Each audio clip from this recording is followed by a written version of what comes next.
guys. Okay guys, it's Brandon. Sorry about that last video getting cut off. My phone died. But long story short, these two images, this image and this image, were taken, I believe, 3 days apart from each other, 2 days apart from each other.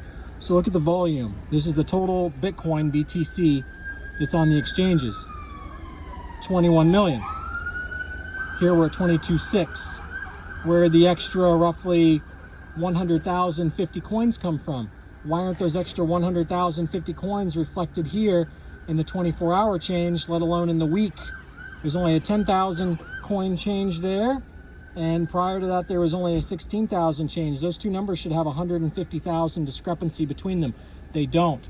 So this is coinglass.com. I take screenshots of these all the time and I upload them to Facebook because I noticed this discrepancy a while ago. What they do is they bump the numbers up, the volume. I've never seen this drop below 2 million. It gets close. I might have seen it get into 1.9 for a brief moment one time, but it keeps getting an extra 100,000 and it's not reflected. And those of you saying, that's because it comes from the cold wallets. Guys, that's what this fucking website tracks. Do you understand that? Anytime people transfer from cold wallets to the exchanges, the numbers go up. Anytime people take the coins from the exchanges back to cold wallets, the numbers go down. And it reflects it over here of what the change is. And between these two numbers, there's no change. You say, no, Brandon, you had to have taken images from months apart. Those aren't from. Now I'm going to show you the better evidence that you guys can all confirm on your own. I wouldn't be able to have these following screenshots if what I was about to say wasn't true. Okay, so 2.19 is the bottom of the graph in August, right? 2.29 is where that top of that peak is, okay, in July. Okay, now, next image. And by the way, pay attention up here too. That's in October. Next image. October, November. Now we're down to 2.1. 2.19 is higher, and you say, okay, well, that's a later graph. Wrong. This was an earlier graph. Look at the balance. This was an earlier graph. Okay, we're not into August yet. Now let's go to an even earlier yet graph. 2 million. Back in February, March. And look. Now we're at 2.6 is where October is. Are you confused? You should be. Over an extra 100,000 coins came out of nowhere. And they're not reflected on the graph. The whole graph has been slid up. And this hasn't just happened once or twice. It's happened on multiple occasions. To my best observations, over 350,000 coins that I've noticed have been brought in. I think it's probably close to 500,000 if one had been doing this over the last year. So what's that mean? That means some very influential people who want to be able to unload their Bitcoin without you noticing it are corrupting this graph so that it looks like there's a supply crunch occurring, when in reality we've gone from 2 million, and like I said, we've been below 2.0. We've been down into the 1.9s I've seen for a brief moment one day. And what's happened is they keep adding 100,000, okay, and then they add 150,000, okay, and that gets us up to these figures that we're at now. 2.262. Let's go back to the original graph of when 2.262 should have been. Hang on.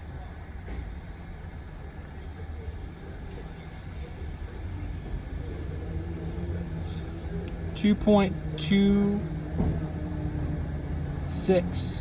because that's 2.29. 2.26, according to this original graph, was back in October.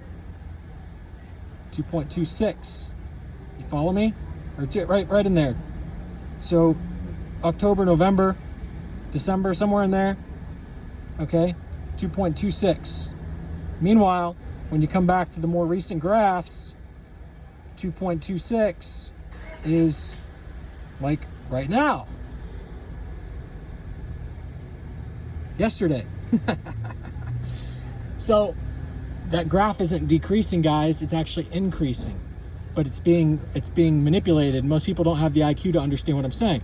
So the point is, somebody's offloading Bitcoin and they don't want you to know it. that means they are transferring their money towards something else. Maybe they're investing in stocks or bonds, blah, blah, blah, blah, blah. I find that hard to believe that somebody who owns that much Bitcoin, who has that much influence in Bitcoin, would not be savvy to the fact that if it was found out that their money was being transferred to BSV, the potential for them to multiply their money is much higher. So I want to give you an analogy for this whole BSV Craig Wright situation. Okay? Craig Wright, I'm going to give you an analogy, and we're going to talk about Enzo Ferrari for a second. Enzo Ferrari, what's going on, guys? Enzo Ferrari, let's say hypothetically, had a race car, okay, that he was mass producing. We'll call it the F40. And let's say the original blueprints for the F40 included air conditioning and maybe power steering and maybe a hood scoop and maybe we'll just say Apple CarPlay, even though it wasn't invented yet. Okay, that was the original scheme of where he wanted to go, but budget and time didn't allow him to release that on the first versions. So he released the F40 as is, and just as the F40 and the Lamborghini Countach underwent many revisions, just as the Lamborghini Diablo and Lamborghini Murcielago and all these different cars and Aventador undergo many revisions over the years during their 10-year production run sometimes. We'll say that, what's-his-face, Enzo Ferrari either died or went missing. He had to flee the country. So in the meantime, this guy by the name of Craig Wright takes over production. And he wants to see this come to fruition because he's a big Ferrari F40 fan, okay? So he wants to make the Ferrari F40s the way that Enzo originally envisioned it. And Enzo and the rest of the factory, they're like, man, this is how Enzo produced the car. We're not changing it. You know, you're a dreamer. Get out of here. And he says, okay, well, can we do a spin-off? Like, you'll be Ferrari something and I'll be Ferrari something else. I'll be Ferrari Enzo's original vision. Okay? Ferrari EV, Enzo's vision, we'll just say. So the factory finally says, fine, you can name it Ferrari Enzo's vision, but we're not going to help you with this. And quite frankly, we're going to stick to the F40 the way that Enzo produced it on the first production run. Okay? That is what happened with BSV and regular Bitcoin. Regular BTC and BSV had a fork. Now, technically, there was a fork where Bitcoin and Bitcoin Cash split first, and maybe even one before that. And then Bitcoin Cash and BSV is where the BSV split happened, if I'm not mistaken.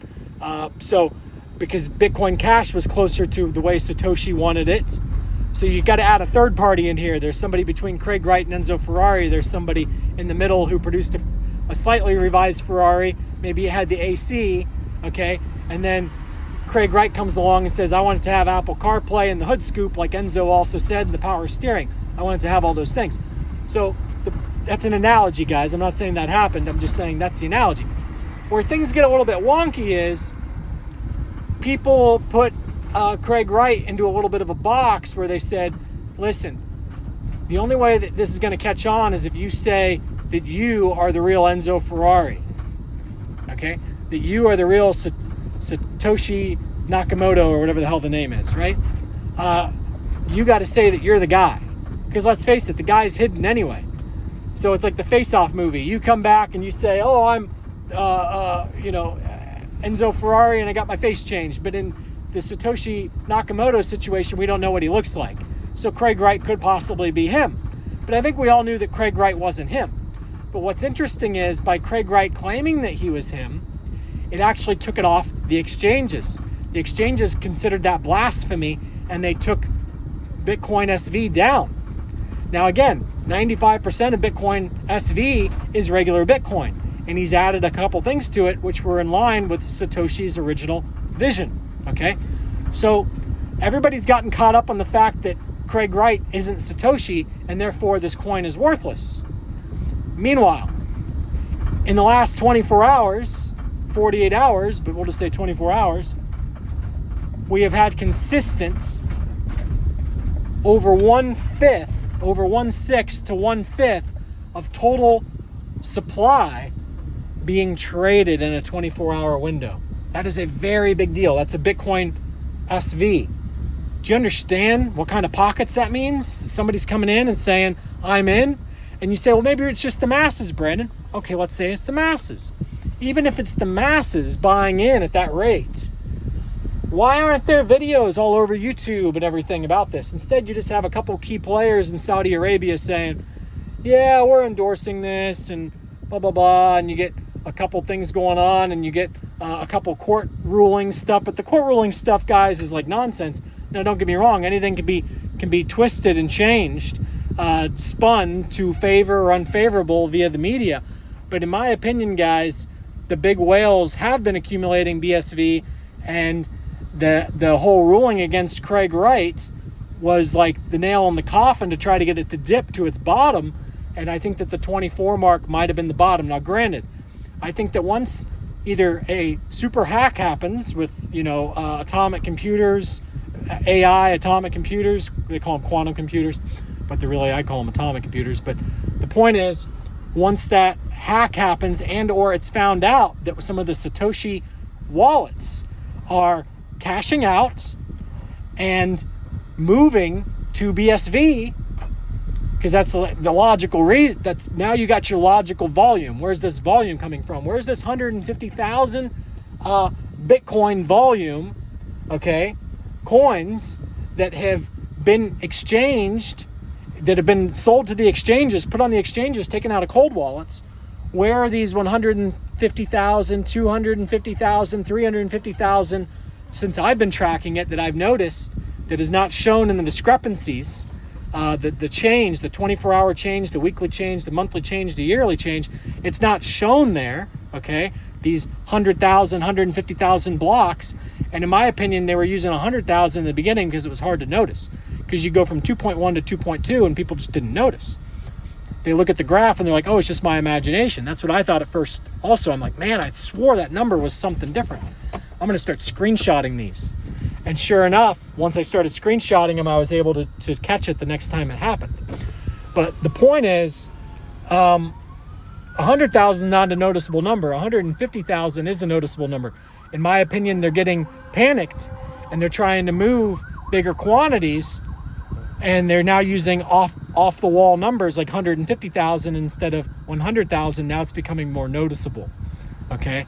Because now it's not a bump up by 100,000, it's a bump up by 150, and that makes things very noticeable. Because instead of you sitting there and saying, man, I swear the other day that was 2,800,000 or 2,008,000, now it's 21.6. Like, where the hell did that come from? What? And the graph doesn't reflect it. The graph just shows a down, down, down, down as far as exchange volume for Bitcoin holding, because they want you to believe that a supply crunch is imminent when it's not. It's the other way. The people are liquidating their Bitcoin. And the people who are liquidating it are not the masses. It's somebody with a lot of power where there's an organized conspiracy here. You see what I'm saying? Hopefully you guys are keeping up. Coinglass is the only website I know that tracks this volume of BTC. If you guys know another website that tracks volume that we can look into, I would love to know about it. I don't know of any other ones. Coinglass shows every exchange broken down, and the numbers don't add up when they have these 100,000, 150,000 bumps. Again, all it takes is for the public to find out that Satoshi is investing in BSV, and BSV skyrockets. And when I say skyrockets, even if it just doubles or triples in a very short amount of time, if you're the one who's in control of these Satoshi wallets, wouldn't you rather double or triple your money in a very short amount of time and know that it can't go down anymore and know that Bitcoin can fall a lot from here? This also puts MicroStrategy into a bind where MicroStrategy can tumble big time, because MicroStrategy would be over leveraged on Bitcoin, and they would have like a margin call, so to speak, on their business plan. I'm not using the proper terms, but they would be upside down. Okay, they would be in a bad spot in a hurry if all of a sudden Bitcoin starts falling. Now, if all of a sudden MicroStrategy announces, fine, that we're going to buy a whole ton of BSV, and we already own some BSV, surprise, now BSV continues to rock. And Bitcoin would just kind of like, what's it doing, and BSV is going to skyrocket as far as multiples are concerned. See ya.